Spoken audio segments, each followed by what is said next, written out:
It's interesting how people can underestimate the impact of their actions. My name is Jack, and the best way to describe me is as someone who loves and is generally polite, always striving to give his wife everything she desires. It took me 2 marriages to realize that being reserved and giving you all to the person you love can lead to contempt and disrespect. I won't let that happen again. These entitled women believe they can do something secretly without their partners finding out, thinking that as long as they're not caught, everything's fine. They try to hide their guilt in various ways until they eventually get caught. Then they suddenly feel remorse and explain that they didn't want their spouse to find out and get hurt. Do they even hear themselves talking? What should we think when they claim they never intended for us to discover their actions? It's like they're admitting they did something behind our backs and are only sorry they got caught. That's quite an insult. I'm convinced these women can't grasp normal thinking. Sandy and I met after we both ended dysfunctional relationships. She had spent 3 years with her boyfriend, Billy, who left her for a younger, more attractive girl. Sandy was left heartbroken and with low self-esteem because the man she loved dumped her. She never really got over Billy, and that always bothered me to some extent. I'm Jack, and I'm 6 years older than Sandy. I was married for 5 years to an incredibly attractive, seductive woman who made my world spin. I was deeply in love with her and expected to spend my life with my ex-wife, Charlotte. However, she had affairs behind my back during a time when I was completely infatuated with her. It took me a year to discover her infidelity, and it hurt me deeply. I left her and swore I'd never allow it to happen again.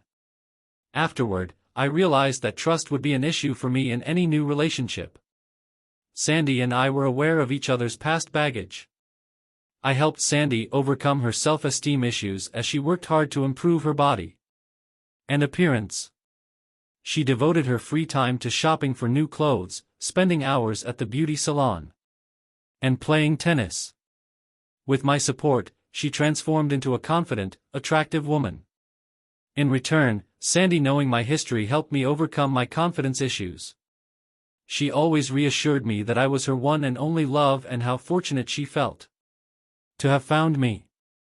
Every day she expressed her love for me and ensured all my desires were fulfilled.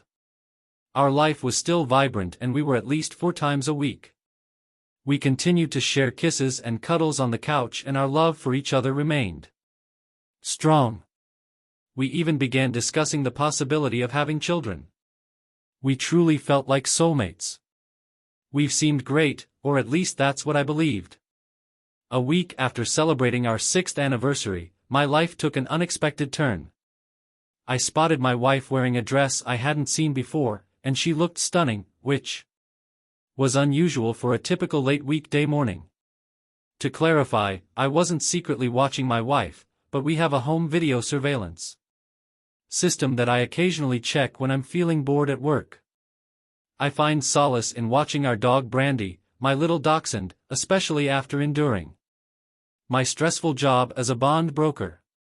However, on that particular morning, when I saw the live video feed, I grew curious. There she was, the love of my life, dressed in a very short, alluring red dress and extremely high heels. Her hair was perfectly done and her makeup looked flawless. It had been years since I'd seen her look this attractive, and it made me feel uneasy and anxious. So I decided to call my wife and inquire about her plans. I dialed her number on my cell phone. "Hey, babe, just sitting here thinking about you. How's your day going? Tennis today? Hey, honey, I miss you. I don't have anything scheduled for today. No tennis because Kara hurt her ankle, so I've decided to take the day off." "Oh, that's unfortunate. I know how much you enjoy playing tennis. So what's on your agenda then?" "Well, I'm not entirely sure. I haven't made any specific plans. Perhaps I'll head to the gym. Would you be interested in meeting for lunch? I can swing by the house and pick you up." "That's very considerate, babe, but not today. I'm feeling a bit bloated and I'm not particularly hungry right now." I'll simply have a protein shake at the gym. I'll see you tonight. I love you, baby. 2 didn't say my usual, I love you when we parted ways, and I'm pretty sure she noticed. Because I always say it before ending our calls. She lied to me and I need to figure out why she did that. Some things are difficult to handle. Even though I trusted Sandy after all these years, I had a GPS tracker in her car that I rarely used. Initially, I installed it for security purposes, but sadly I was now using it to spy on my wife. Right after I hung up the phone, I left my office, went to my car, and activated her tracker. She was heading downtown, so I followed her in that direction. My office was close to downtown and 15 minutes later I caught up with her. When I saw her entering the parking garage, I parked on the street and waited by the entrance for her to come out. 5 minutes later, my lovely wife, wearing high heels and a dress, was heading towards Fellini's, an upscale restaurant. I stood there, my stomach in knots, hoping I wasn't being deceived by another woman. When I saw her waving to a man in front of the restaurant, I knew I was in trouble. I moved closer, trying to stay out of sight, and witnessed him greet her with a kiss. They exchanged a few words, and he took her hand as they entered the restaurant. I quickly crossed the street and peered through the window. As they stood in front of the hostess, their arms around each other, I noticed Sandy leaning affectionately on his shoulder. Tears welled up in my eyes, but soon, anger overcame me. I wiped my eyes, took out my phone, and started taking some pictures through the window. While I was snapping pictures, I saw him turn to Sandy and kiss her passionately. I captured some photos just as she responded with an equally passionate kiss. The pain in my heart and the anger in my head pushed me down a dark road. I couldn't decide what to do before the hostess showed them to their table. I felt my blood boil when I realized the man was Billy, her ex-boyfriend, the guy who had broken her heart and caused her so much pain. She knew how much I disliked him and that I'd made it clear she should never speak to him again. She clearly didn't respect my wishes. My anger got the better of me when I realized that in just the past hour she had lied to me, dressed provocatively to meet her ex, kissed him passionately, and was spending the whole day with him. That kind of disrespect and humiliation was unacceptable, and I couldn't put up with it any longer. The promise I'd made to myself after my last marriage prevented me from being patient and accepting such disrespect. It was over, and all that was left was to hear more lies and excuses from my soon-to-be ex-wife. While seething with anger, I drove back to the office and finished the day at my desk, trying to understand how this could have happened again. After wallowing in self-pity for the next 5 hours, I headed home, already planning my next move. I wondered if Sandy would come clean about her day, or if she'd continue to deceive me. Which would make my final decision easier. With great effort, I managed to control my anger and drove home to confront the end of my marriage. As I pulled into my driveway, tears welled up as I mourned the loss of the woman I once loved and respected. Sandy was setting the table for a delicious dinner, dressed nicely, and acting affectionate toward me. When I entered the kitchen, she gave me a warm kiss and told me how much she had missed me. It felt like typical behavior of a cheating spouse. I thought she was trying to alleviate her guilt and make amends by showing more affection than she had in the past 6 months. No matter how hard I tried to act normal, it was clear it wasn't working. When she looked at me and asked, "Honey, are you okay? Did anything happen?" I poured myself a generous glass of Mr. Daniels, attempted a smile and tried to relax, as I said, "I'm fine, it's just been a busy day. Let me freshen up for dinner and I'll be down in a bit." In the bedroom, I changed and sat on the bed, sipping my drink and allowing it to calm my nerves. After regaining composure, I went back down to the kitchen and found my beautiful wife in high spirits with dinner laid out on the table. She seemed content with the day she'd spent with her boyfriend. We sat together and I initiated a conversation. "This is a lovely dinner, Sandy, and you look stunning today. Thank you. I love you, honey, and I love cooking for you. She replied with a satisfied smile. We sat in an uncomfortable silence for a few minutes. While eating, I noticed Sandy glancing at me, curious about what was bothering me. Did she feel guilty? Would she finally tell me the truth about her day? I was about to find out in the next few minutes. So, tell me about your day and what you did, I asked, trying to keep my tone non-threatening. Well, after you called, I went to the gym for a couple of hours, had a protein bar, and then returned home to prepare dinner for you. It was a pretty uneventful day, she said in response. Seeing my expression in the tears in my eyes, she quickly shifted her gaze down to her plate. In a hushed tone, I asked, So, Sandy, how do you think we should handle this situation? Should we consult lawyers first, or would you like to try counseling? What are you referring to, dear? I'm talking about divorce, obviously. I replied. Quit playing dumb. What are you talking about? I mean, the end of our marriage.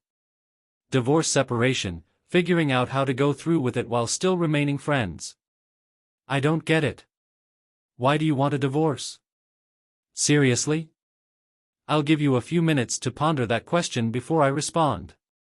Suddenly, she appeared anxious. Her hands fidgeted with her glass, and she avoided making eye contact with me.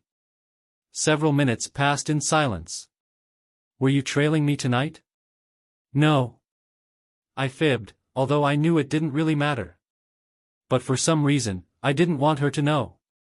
Why are you asking if I followed you? Is there something I should be aware of? I could tell she was still bewildered and didn't know what to say. Typical of cheaters denying everything. As expected, she asserted that nothing was going on, and that she didn't understand. What was happening? Why are you bringing up divorce while wearing that sad expression? I stared into her eyes for a while, hoping she'd be honest with me. After a prolonged silence, I said, Well, let me show you what's been bothering me, Sandy. I unlocked my phone and displayed a picture of her and Billy kissing when they met outside the restaurant. That photo could be interpreted as a friendly greeting. I didn't want to reveal the other pictures until I heard more of her explanations. Her jaw dropped, and tears welled up in her eyes. She began to offer excuses, of course. Honey, I can explain. It was just a hello kiss. Nothing else occurred. How did you get this photo? So how's Billy these days? Let me explain how I got this picture, sweetheart. I was crossing the street exiting a software store when I thought I saw you walking hand in hand into a restaurant. I crossed the street and approached the window to see you with his arm around you. My initial thought was that it couldn't be you, but I was mistaken. It was you. My second thought was, why is she dressed so provocatively? She never dresses like that for me anymore. Then I realized you were with Billy, and everything became clear. I started taking some pictures just as you leaned in and kissed him. That's how I got this picture. In the next picture I presented to her, she had her arms around his neck, and her short dress was riding up, revealing her backside. You looked incredibly attractive in that dress, and your hair and makeup were outstanding. Were you going to a modeling shoot or maybe starting a new job? Can you explain why you dressed that way for him? I can't recall the last time you wore something so alluring for me. She covered her face with her hands and cried while I continued to gaze at her, waiting for an explanation. When she stayed silent, I went on. My new S22 phone has an incredible camera with zoom capabilities. Look, let me show you, I said, moving closer to her left arm, wrapped around Billy's neck. I zoomed in on her ring finger, which was now bare of wedding rings, and brought the image up to her face. No wedding rings today? That's strange, I can't remember you ever taking them off during all the time we've been together. Today must have been a special day. Do you see why I'm discussing divorce? You lied to me about your day this morning, removed your wedding rings, dressed provocatively to meet your old flame, and lied again about your day just now. You're sitting here lying to my face telling me you went to the gym today and had nothing for lunch. You put on outfit for your ex-lover and spent the day with him while I worked to improve our lives. You broke your promise to never see him again. You kissed and flirted with another man in public. You treated me like a fool and just lied repeatedly. I don't know if you slept with him tonight or anything, but honestly, it doesn't even matter. No matter what you say, in my mind, it'll be a lie. But your actions have shown me that you can't keep your promises, and you're willing to lie. To cover things up. You tried your best to look appealing for your ex-lover, worked with him, and abandoned our marriage by removing your rings. Then you lied to me over and over. It seems to me that's a valid reason for divorce, and I think you know it. Sandy was deeply shaken. She hadn't truly considered the consequences until now. The way Jack articulated it made her feel like she had been unfaithful, which had never crossed her mind before. Up until this moment, she had regarded it as harmless teasing and flirting, nothing serious. But for the first time since Billy had approached her, she realized that it had evolved into an emotional connection and could easily be seen as cheating on her husband, if not physically, at least emotionally. She continued to cry and realized that if the roles were reversed, she would react the same way. What have I done? She muttered to herself. Her heart ached, and she felt sick to her stomach due to the pain she had caused her husband. She had to get through to Jack and save their marriage. Jack, you have to trust me. Nothing happened. We parted ways after dinner, but you have to believe me. Nothing happened. It was just lunch, she said, sobbing and searching for a way out. I understand now how it looks, and if the situation were reversed, I'd feel exactly the way you do now. I'm so sorry. Can you please try to forgive my foolishness? It's more than just foolishness. Since you did this with your ex-lover, the one person you vowed to avoid, can you explain why you dressed like that for him without your wedding rings? Can you explain why you held hands and kissed him? Can you explain why you lied repeatedly to my face?